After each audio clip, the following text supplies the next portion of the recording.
Have you ever wondered what the science behind appetite is? Like, why do we get hungry and what is it? And have you ever wondered, like, the thought of, like, trying to figure that out and read all that research just is intimidating? Well, today, I'm going to give you the Cliff Note version of the science of appetite because I think it's important for us to know, like, really, what's the scientific part here compared to, like, what my emotions or my mind is telling me, right?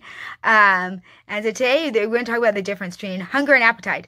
Hunger states our physical need for food. Appetite, on the other hand, relates to our desire for food, okay? Cognitive and emotional filters process various hormonal signs stemming from cells in the gut, pancreas, and fat cells. This makes our appetite a function of both our psychology and our physiology, right? There are two organ systems within the body govern appetite, the endocrine system and the nervous system. Their connection is sometimes referred to as the neuroendocrine system, okay? Neuroendocrine system. So that's by some research that I pulled from Andrews 2019.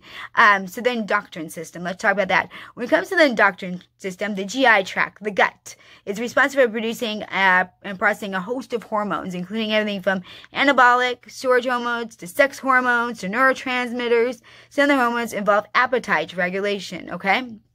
And so these include amylin. It's the partner hormone to insulin, okay, that is released after meals and secreted by the pancreas. So it slows the emptying of our stomach and suppresses the glucagon. So the glucagon raises blood sugar. And then the GLP-1, so GLP-1. GLP-1 is released when blood glucose levels are above the norm and may assist in signaling the brain to stop eating, okay? Leptin. Low leptin levels means a slower metabolism and work to increase food consumption. Leptin exists to prevent starvation. However, when leptin is provided along with amylin, minor fat loss may occur. And the next one is, this one's so hard for me to say, sorry guys. Okay, next one is calcitonin. That's a tough word. Calcitonin.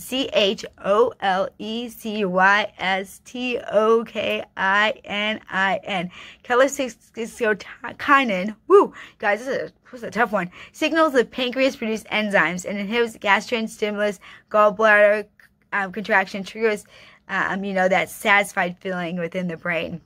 Gastrin is responsible for initiating a digestion process. So let's talk now about the nervous system.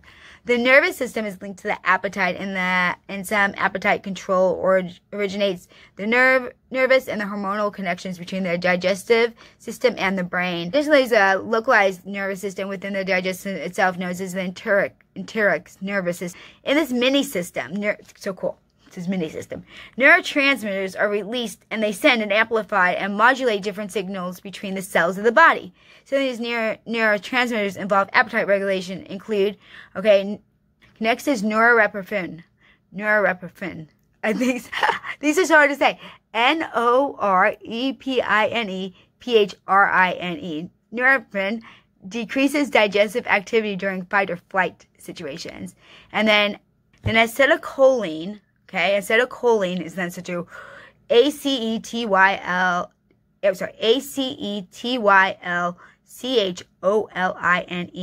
is the digestive system.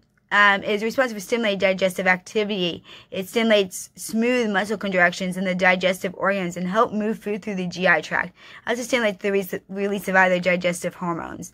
And then the neuropeptides, NPY, in the brain, stimulates hunger and food intake while discouraging physical activity. Generally, at least when the body fat is low or the food is limited in the gut, the NPY typically slows gastric emptying. Okay, let's talk now about the emotional aspect. Science of appetite is also included in the role of emotion. So the neurotransmitter dopamine derives pleasure in the brain and is linked to addictive processes. When the dopamine receptor neurons are overstimulated, the number of receptors to bind the neurons decreases, requiring a larger amount of dopamine to get the same rush. Not only that, but things such as stress, anxiety, and sadness can lead us towards enhanced desire for food in the absence of hunger, okay? Under the science of appetite is an important part of proper regulation of it. When we understand the components of appetite, we can take proper preventive measures and steps to ensure we stay balanced so that we don't run into unhealthy patterns of eating, choosing to have food when we're not hungry, or other harmful patterns. This will help us keep healthy physically, mentally, and emotionally for both the short and the long term. And so I'll link the references to articles I kind of did my research on here.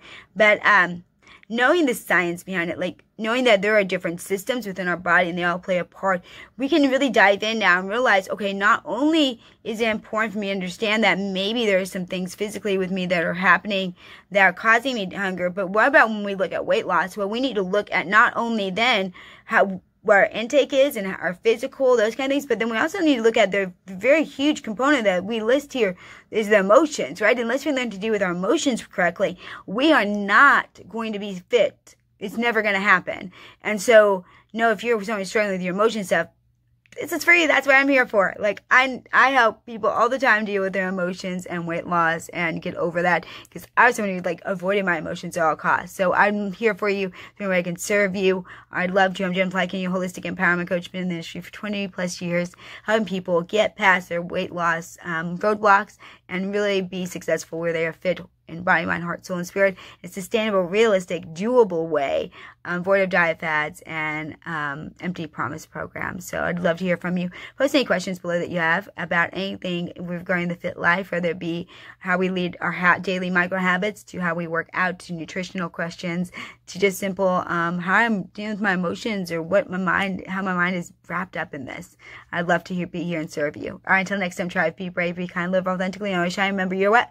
Just one habit away. Maybe the habit is learning more about the science behind eating.